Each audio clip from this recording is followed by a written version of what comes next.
Bien, bonjour à tous et à toutes. Content de vous retrouver aujourd'hui. Genèse chapitre 40, versets 5 à 8. Toujours l'histoire de Joseph.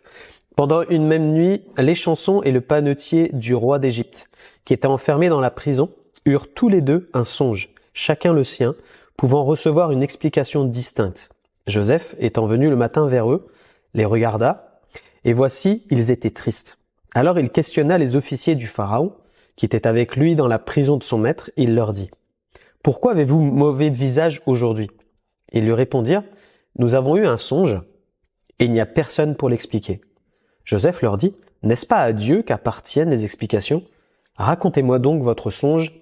Amen. » J'aimerais parler aujourd'hui que Dieu parle de différentes manières, et qu'il est important pour nous de faire attention quand Dieu nous parle, mais de discerner aussi quand c'est Dieu ou quand c'est pas Dieu. C'est ça qui est intéressant et important. Job 33, verset 14-18 nous dit: « Dieu parle cependant tantôt d'une manière et tantôt d'une autre, et l'on n'y prend point garde. Il parle par des songes, par des visions nocturnes, quand les hommes sont livrés à un profond sommeil, quand ils sont endormis sur leur couche.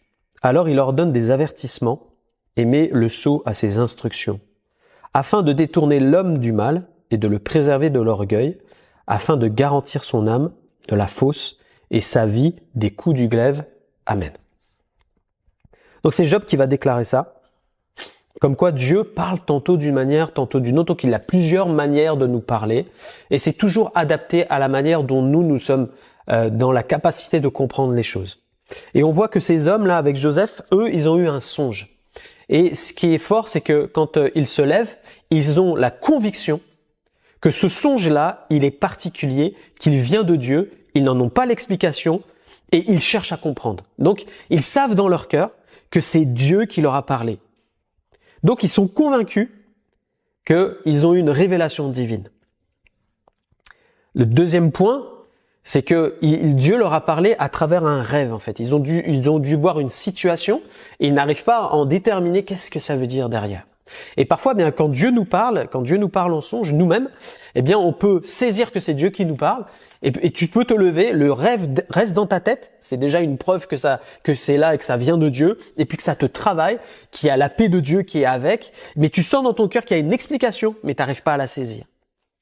Et on voit que ces hommes-là, eux, eh bien, ce que ça crée sur eux, c'est que ils sont tristes, mais en même temps, ils aimeraient que ça soit interprété.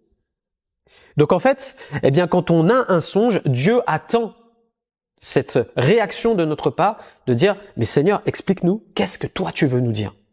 Qu'est-ce que tu veux nous dire ?» Et ce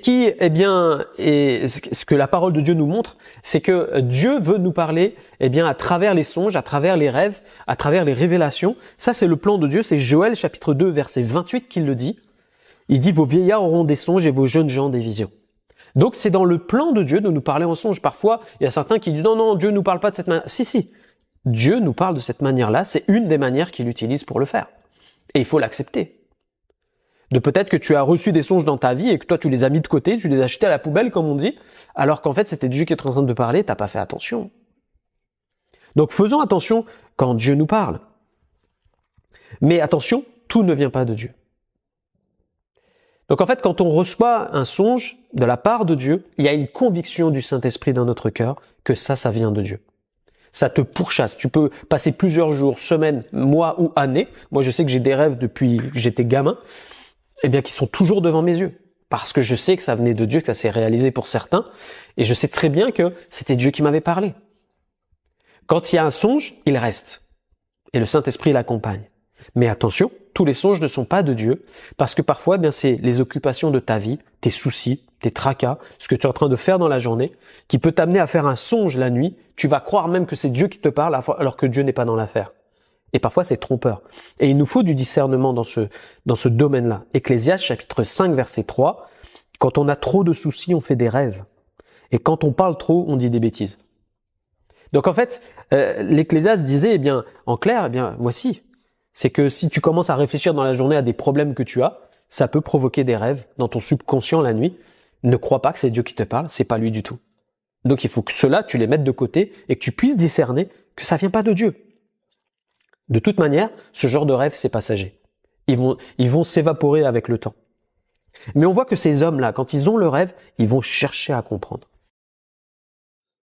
Alors comment ils vont chercher à comprendre? Ils vont en parler simplement avec Joseph. Joseph va leur dire, dites-moi, parce qu'il n'y a que Dieu qui révèle ce que ça veut vraiment dire. Alors Joseph, lui, il va être utilisé par Dieu pour leur parler, mais je ne crois pas qu'il soit bon, dans un premier temps, de courir auprès d'un frère ou d'une sœur, ou d'un homme ou d'une femme dans le ministère, et de dire voici mon rêve, interprète-le-moi. Moi, je crois que c'est une erreur de faire comme ça. Parce que aujourd'hui, on n'est pas dans l'Ancien Testament, on est dans le Nouveau Testament, et la grâce de Dieu sur notre vie fait qu'on a le Saint-Esprit de Dieu en nous, et c'est un esprit qui nous enseignera toutes choses, nous dit les Écritures. Jésus l'a dit lui-même. Et je crois que l'esprit qui est en nous veut nous pousser, à rechercher la face de Dieu dans ces temps-là, et ça nous pousse à prier et à dire Seigneur, mais révèle-moi ce rêve-là. Révèle-moi ce que tu as voulu me dire. Ça peut prendre du temps, mais je crois que Dieu donnera l'interprétation parce que si ça vient de lui, il veut te communiquer. Mais ce que Dieu aime, c'est que tu cherches sa face dans ces temps-là. C'est ça que Dieu veut provoquer en premier. En deuxième point, il va te donner l'interprétation. Il peut te la donner à travers une révélation personnelle dans ton cœur. Le Saint-Esprit va te parler et tu vas comprendre.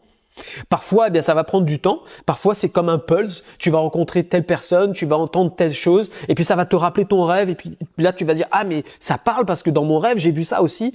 Et ça, on vit tout ce genre de choses. Mais je crois pas que ça soit bon de courir vers quelqu'un. Mais par contre, si Dieu place quelqu'un sur ta route, rempli du Saint-Esprit, qui à un moment donné Dieu te l'envoie et que tu lui parles de ton rêve et qu'il donne l'explication, gloire à Dieu. C'est son moyen de te répondre à ta prière. Mais que ça soit pas ta recherche première. C'est là-dessus que j'insisterai. Le Saint-Esprit qui est en toi va t'enseigner toutes choses, dit la parole. Fais confiance au Saint-Esprit. Parce que parfois, malheureusement, quand on court vers des frères, des sœurs, des gens dans le ministère, ils ont leur propre interprétation, leur propre expérience. C'est pas forcément ce que Dieu voulait te dire là. Et tu risques de faire du copier-coller de quelque chose qui n'est pas de Dieu et ça va t'égarer. Donc le but, c'est vraiment d'être vigilant. Je sais qu'il y a des choses qui sont sorties dans le commerce chrétien avec des livres sur l'interprétation des rêves. J'ai rien contre ça, moi. Ce que je veux dire, c'est que même dans tout ça, en premier, c'est le Saint-Esprit qui doit t'éclairer. Que là aussi, quand tu lis ce genre de livre, prie en disant Seigneur, mais que je lise pas des choses et que je dise ah si c'est ça. Non, c'est pas sûr à 100%. Il faut que ça soit l'Esprit qui te révèle. Peut-être qu'il peut te révéler autre chose qui est pas marqué dans le livre. Donc laisse la porte ouverte au Saint-Esprit. Attends-toi à lui plutôt qu'aux hommes et au livre. Attends-toi à Dieu. Et Dieu te répondra à 100%. Jérémie 33:3 nous dit « Invoque-moi et je te répondrai ». Il dit pas « Invoque un homme ». Il dit « Invoque-moi, je te répondrai, je t'annoncerai de grandes choses, des choses cachées que tu ne connais pas ». Dieu veut te révéler ces choses-là. Alors, j'aimerais vraiment t'encourager aujourd'hui à toi qui as peut-être un rêve, un songe dans ton cœur, tu connais pas l'interprétation. Je vais prier simplement pour que le Saint-Esprit puisse t'éclairer et te donner une vraie interprétation, ce que tu pourras saisir et vivre dans ta vie. Que Dieu te bénisse. Seigneur, merci pour ta parole, merci parce que tu nous enseignes, tu nous instruis et tu nous parles. Je te loue mon Dieu parce que tu nous parles d'une manière et d'une autre. Et je prie pour mes frères, pour mes sœurs qui peut-être ont eu un songe récemment et qui ne connaissent pas l'interprétation mais qui cherchent. Je te prie Père pour que Seigneur mon Dieu, ton esprit les conduise Seigneur à la connaissance de ce que toi tu veux leur transmettre. Merci Seigneur parce que tu vas le faire. Tu as dit que celui qui cherche trouve. Alors Seigneur, je te loue parce que tu vas te laisser trouver dans cette affaire et tu vas éclairer tes enfants.